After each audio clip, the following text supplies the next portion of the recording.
Je suis avec mon troupeau dans ce fort construit par Vauban, un endroit qui est magnifique.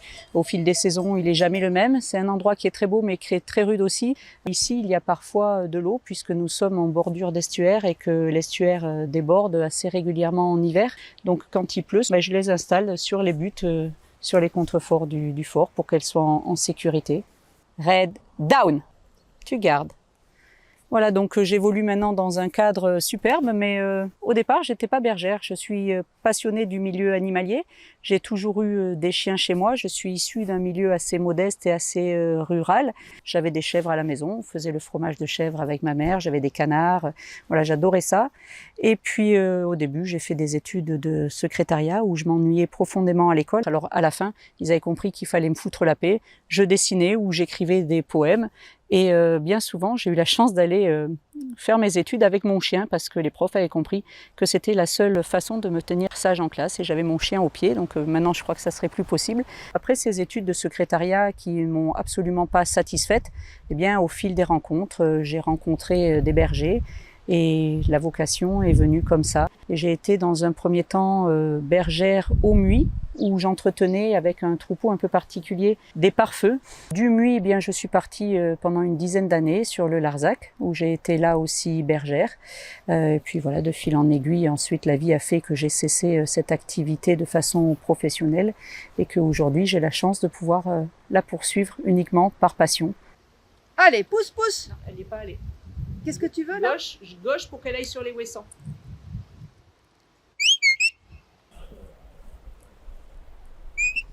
Tu vas lui demander un tour complet par la gauche. Rappelle-la, laisse-les s'étaler. Voilà. Tu as le droit de bouger tes épaules toi aussi. Suis le mouvement de ton troupeau.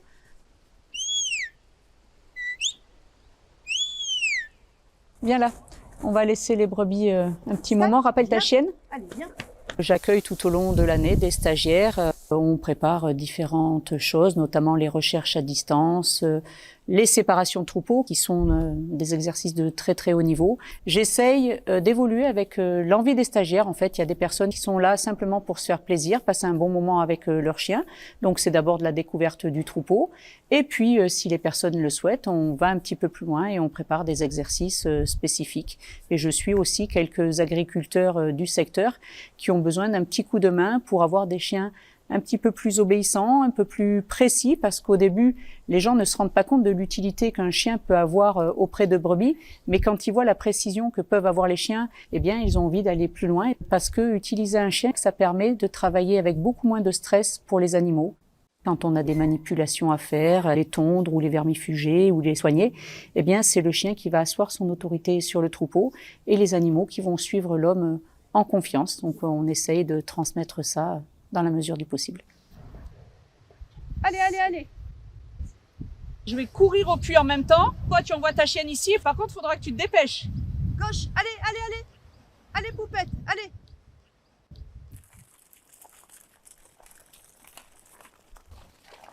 Croche, là, slow. Quand j'emprunte la route qui mène au fort, eh bien, je croise souvent des bus, des voitures, des vélos, des mobylettes. Et je suis obligée, pour ne pas gêner trop la circulation, de demander à mon chien de les serrer sur un côté pour que le véhicule puisse passer. Le chien balaye derrière les brebis, c'est-à-dire qu'il fait un essuie-glace, mouvement de droite à gauche, tout simplement parce que j'ai un troupeau qui est assez calme. Et si le chien marchait en ligne droite, eh bien, il ne pousserait qu'une partie du troupeau. Rêve ? C'est un chien qui a été élevé au milieu des brebis et qui a assimilé le troupeau à sa famille. Lui, ce qu'il veut, c'est vivre avec ses brebis. Et si jamais il y a des gens qui essayent de pénétrer dans le parc ou d'approcher les brebis, il va se mettre en périphérie du troupeau, il va prévenir. Et si les gens forcent le passage, ben, tant pis pour eux.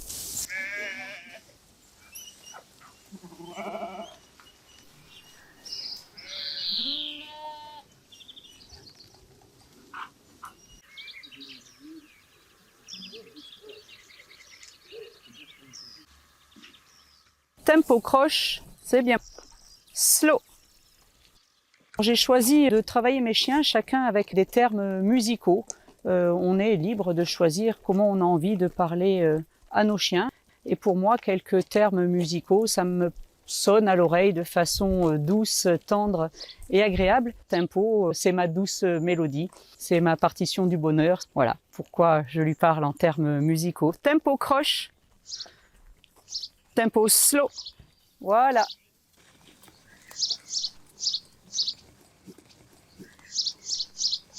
Chaque région en France, comme dans tous les pays, comporte ses propres modes d'élevage. Ici, nous ne sommes pas en région montagneuse, il n'y a pas de vastes espaces, donc je dispose de plusieurs petites parcelles, ce qui implique des difficultés différentes de quand on travaille à la montagne. On ne peut pas laisser les brebis venir manger les vignes. Il faut être très vigilant pour que le bon voisinage continue à exister dans le Médoc entre mes brebis et les vignerons. Là, swing, voilà.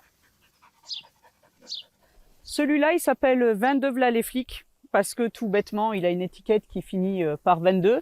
À côté, c'est transparent, un mouton qui se faisait pas tellement remarquer dans le troupeau, puis qui un jour est sorti un petit peu du lot et s'est mis à venir manger dans la main. Donc comme il était un petit peu transparent jusque-là, je l'ai appelé transparent.